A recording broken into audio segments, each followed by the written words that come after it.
အားလုံးပဲမင်္ဂလာပါနော်ဒီကျွန်တော်မိတ်ဆွေတွေကျွန်တော်ဒီမှာ freezer တစ်လုံးပေါ့နော် freezer customer တယောက်ဥစ္စာပေါ့နော်သူဥစ္စာခံကြလို့ရှိရင် shop ဖြစ်တယ်ပေါ့နော်သူကလုံးလုံးမအေးဘူးပေါ့နော်โอเคနော်ဒီ freezer တစ်လုံးကျွန်တော်ဒီပညာကျွန်တော်ရှင်းပြရပြီမယ်နော်ဒီကောင်ဘာဖြစ်လဲဆိုတော့ကျွန်တော်တို့အတူတူလိုက်ကြည့်လိုက်အောင်နော်โอเคဒီကောင်ကျွန်တော်ပထမဆုံးစစ်မယ်ဆိုလို့ရှိရင်ကျွန်တော်တို့ကသူ့ရဲ့ plug ကိုကျွန်တော်အရင်စစ်မယ်နော်ကျွန်တော်ဒီ plug ဖြူပေါ့နော်ဒါပထမဆုံးစစ်နေတယ်ကျွန်တော်တို့ကမီးဝင်မဝင်ပေါ့နော်โอเค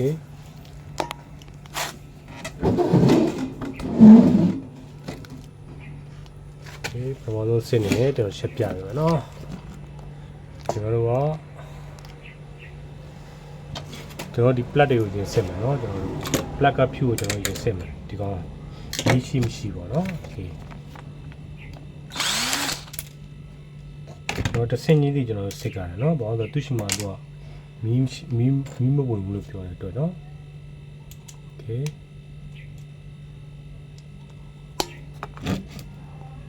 ကျွန်တော်ဒီဖြူလေးကိုကျွန်တော်ရင်စမ်းကြည့်မယ်เนาะဖြူကောင်းမကောင်းကျွန်တော်ရင်စစ်ပေါ့ဒီကောင်အသားထဲတဲ့ပုံပေါ့เนาะဒီ freezer ပုံကဒါအသားထဲတဲ့ဥစ္စာပေါ့เนาะ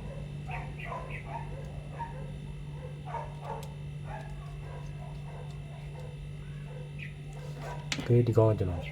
မီတာနဲ့ဆက်စမ်းကြည့်ကျွန်တော်မီတာနဲ့တော့အတမီစနစ်နဲ့ပေါ့နော်မီတာနဲ့ဆက်စမ်းကြည့်မယ်တစ်ဖက်နဲ့တစ်ဖက်ဖြူကောင်းမကောင်းပါနော်โอเคဒီကောင်ဖြူကောင်းတယ်ဒါပထမဆင့်နေနဲ့ဒီကောင်ဒါပြီးသွားပြီပေါ့နော်ပထမဆင့်နေနဲ့ကျွန်တော်ဒီ plug ကိုစစ်ကြတယ်ပြီးလို့ရှိရင်ဒုတိယဆင့်နေနဲ့ကျွန်တော်တို့က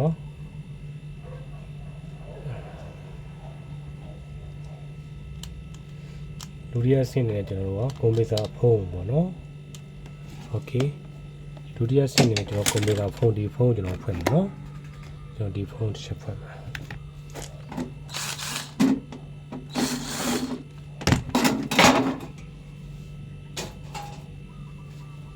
โอเคဒီကောင်ဘာပြဿနာရှိလဲကျွန်တော်ဆက်ကြည့်မယ်ကျွန်တော်အရင်ဆုံး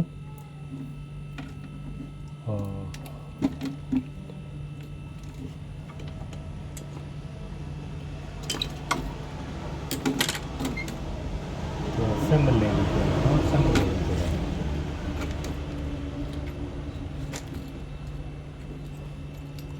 နော်ရင်တော့ဒီကောင်မှာမီးဝင်မှုကျွန်တော်ရင်ကြည့်မယ်နော် plug ချက်ထိုးကြည့်လိုက်မယ်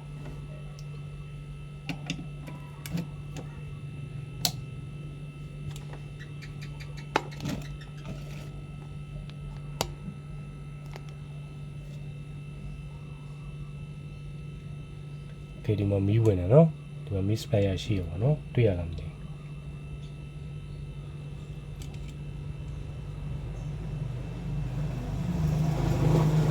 ဘူးနော်ဒီကောင်မီးရှိရ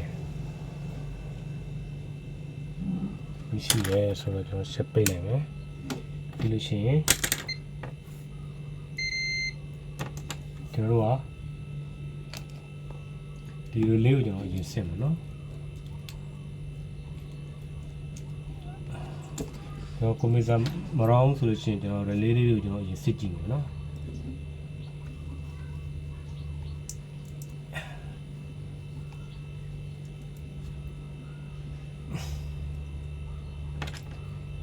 ကျွန်တော်ဗီဒီယိုပထမဗီဒီယိုတွေမှာကျွန်တော်ဒီ relay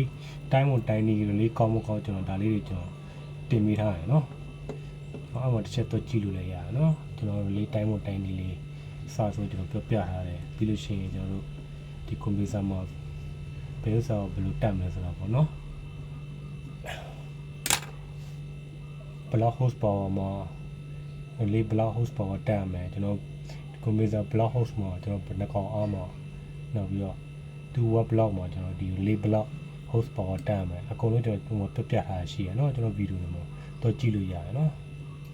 အဲ့ဒါလေးတွေကြည့်ထားလို့ရှိရင်ကျွန်တော်တို့ဒီ negative တစ်လုံးကျွန်တော်တို့လွယ်တကူပြင်လို့ရတယ်ပေါ့เนาะကျွန်တော်တို့ဘာလို့လဲဆိုတော့အခုလိုမျိုးအခုတကောင်ကျွန်တော်အခုဒါကွန်ပျူတာကျွန်တော်စမ်းမယ်အခု relay ကျွန်တော်စစ်စမ်းကြည့်မယ်တကယ်လို့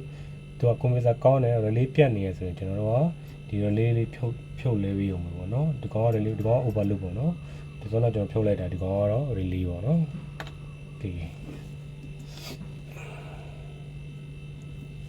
ကောင်ဖြုတ်ရကြက်နေပေါ့နော်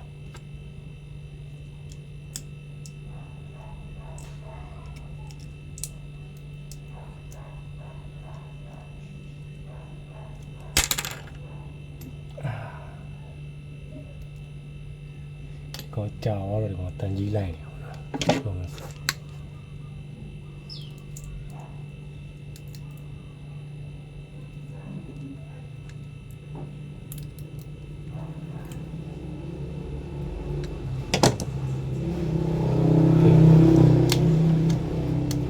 ကျွန်တော် release ပုံစံလေးပေါ့နော်တော့ဆက်တယ် layer ချက်ကျွန်တော်စစ်ကြည့်လိုက်ကျွန်တော် release စစ်ခင်မှာကျွန်တော်ဒီ computer ချက်ကောင်းမကောင်းကျွန်တော်ကြည့်လိုက်မယ်သူပြောတာမီးမလောင်မမမီးမလောင်မဟုတ်ဘူးပေါ့နော်ကျွန်တော်ပြောတာသူ computer မလဲတာပေါ့ပြောမှာ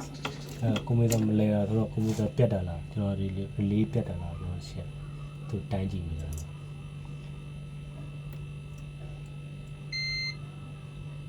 ဒီlaser call laser shit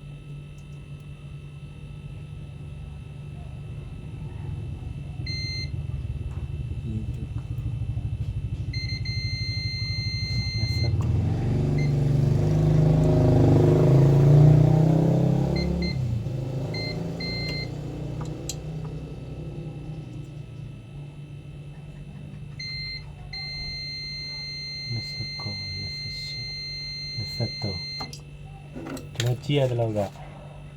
ဒီမှာတော့လက်တွေ့မှန်နေရောเนาะကျွန်တော်အခုတိုင်းကြည့်ရတော့သူကကျွန်တော်အုံးမှန်နေရပါเนาะကျွန်တော် short တိုင်းကြည့်ရ short တိုင်းကြည့်ရ short body နဲ့ဒီကောင် short တိုင်းကြည့်ရတယ်เนาะ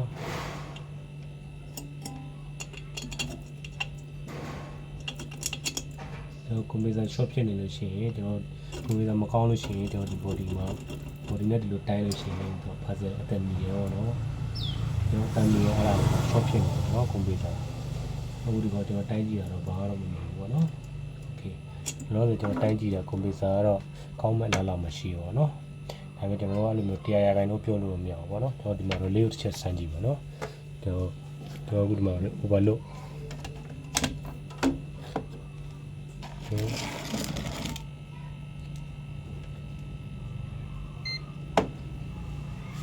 ဒီတော့မိတ်ဆွေမြင်လာမသိဘူ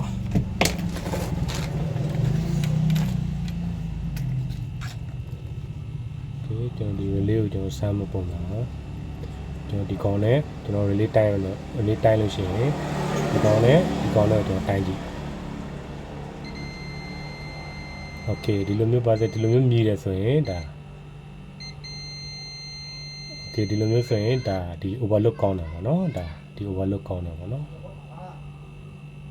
okay overload ကတော့ပြဿနာမရှိဘူး okay ကျွန်တော် relay ကိုကျွန်တော်တစ်ချက်တိုင်းကြည့်ပါပေါ့နော် relay ကောင်းမကောင်းပေါ့နော်ဒီ relay ကလည်းအတန်ထွက်နေတယ်ဒီကောင်မကောင်းမှုများပါဘူးနော်ဒီကောင် relay ပြတ်တာပေါ့နော်ဒီကောင်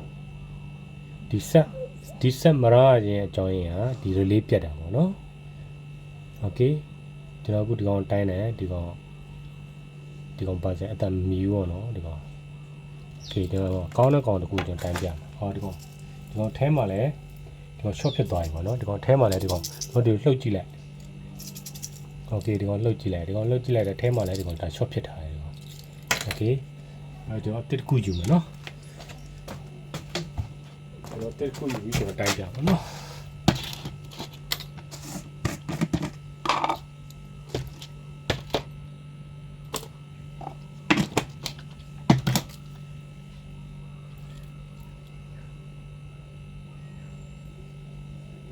နောက်တစ်ခုကျွန်တော်ဒီ overload တို့ဒီ relay တို့ကျွန်တော်ထည့်မယ်ထည့်ချင်တယ်ထည့်လို့မရအောင်เนาะကျွန်တော်တို့ကသူ့ရဲ့ power သူ့ host power တွေသူ့ရဲ့ power watt တွေဘယ်လောက်ရှိလဲကျွန်တော်ဒါလေးတွေကြည့်ပြီးတော့ထည့်ရတယ်เนาะကျွန်တော်relay ချင်းတူတာပဲဆိုရင်ကောက်ထည့်လိုက်လို့မရအောင်เนาะကျွန်တော်ဒီ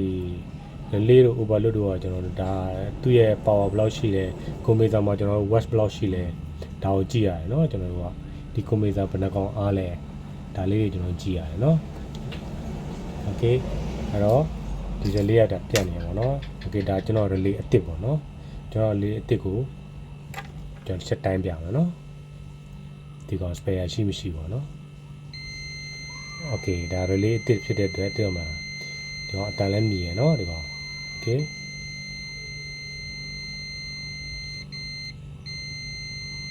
ဒီ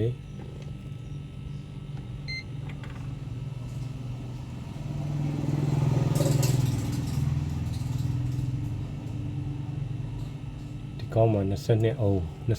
ဆိုတော့ဒါပေမဲ့ဒီကောင်ကကျွန်တော်ဒီကောင်နဲ့အတိအကျမပြအောင်ပေါ့နော်ပြောမှဆိုလို့ရှိရင် okay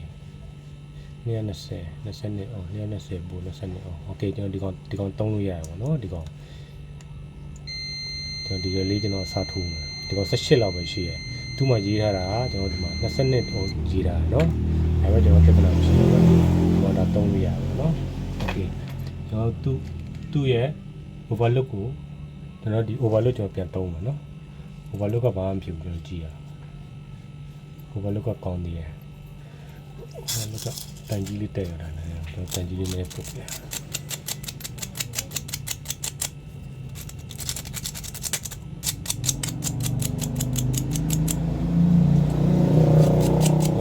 ကျွန်တော်တို့ကိုယ်မှာပဲဖြစ်ဖြစ်ကျွန်တော်တော်ပြီးအခုမှလေးလာနေပြင်ဒီမြောက်တော့ပြင်တာပဲဖြစ်ဖြစ်ကျွန်တော်အရင်ဆုံးကျွန်တော်တို့ကကိုယ်ရဥစ္စာတွေပါရဆိုလို့ရှိရင်အရင်ဆုံးကျွန်တော်ပြင်ဆင်ရမှာခေါ်ပဲနဲ့လေဒါကိုယ့်ဘာသာကိုအရင်ဖွင့်ကြည့်ပေါ့နော်ကျွန်တော်အရင်ဖွင့်ကြည့်ပြီးတော့ကျွန်တော်လိုမျိုးကျွန်တော်အရင်ဆုံးဖြူကိုကြည့်မီးပေါအောင်မလာဘူးဆိုဖြူကိုအရင်ဆုံးစမ်းကြည့်ပြီးတော့မှကျွန်တော်တို့မီးထဲတော့ဝင်နေဆိုလို့ရှိရင်ကျွန်တော်ဒီ relay တွေကျွန်တော်တို့ကဒီ overlay တွေကိုကျွန်တော်တို့ကဒါ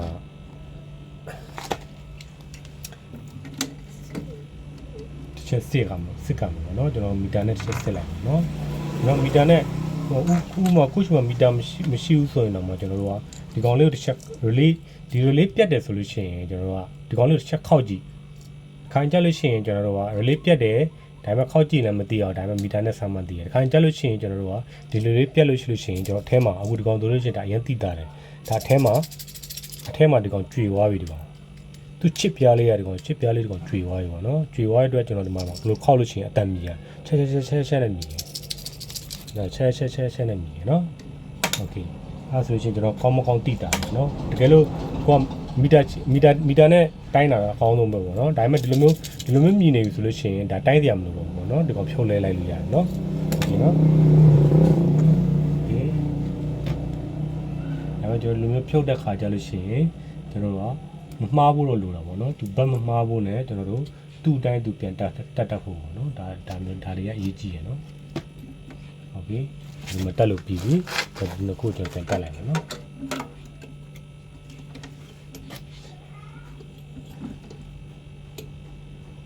โอเคဒီ freezer ဘုံရဲ့ပြဿနာကျွန်တော်ကြည့်ရတဲ့လောက်ကဒါ90%လောက်ကဒီကောင်ကအခုတာ relay ပြတ်တာပေါ့နော်90%လောက်ကဒါ relay ပြတ်တာโอเคကျွန်တော်တက်လို့ပြီးပြီ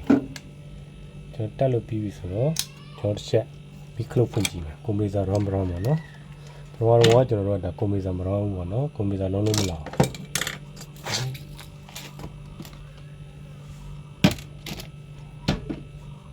ကဲကျွန်တော် close ချက်ဖွင့်ပါမယ်နော်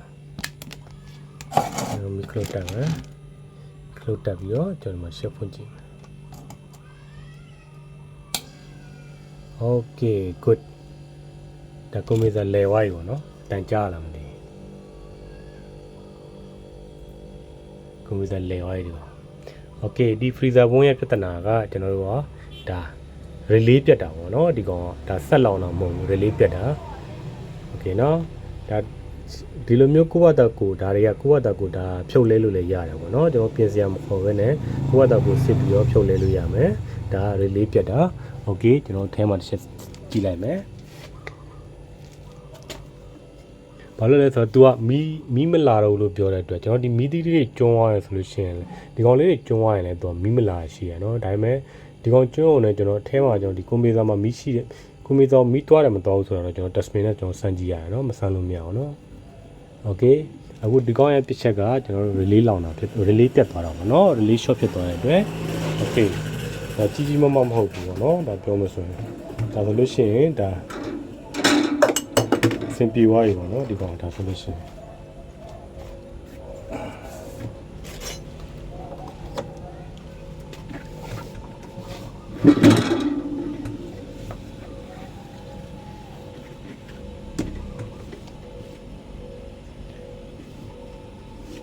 ကျွန်တော် freezer ရဲ့သဘောတရားကကျွန်တော်တို့အခုဖွင့်အခုချက်ချင်းတော့ဟုတ်ဆိုရချက်ချင်းမခဲဘူးမအေးဘူးပေါ့နော်သူကဖြည်းဖြည်းချင်းသူကအချိန်ပေးရတယ်ဒီကောင်ကြီးက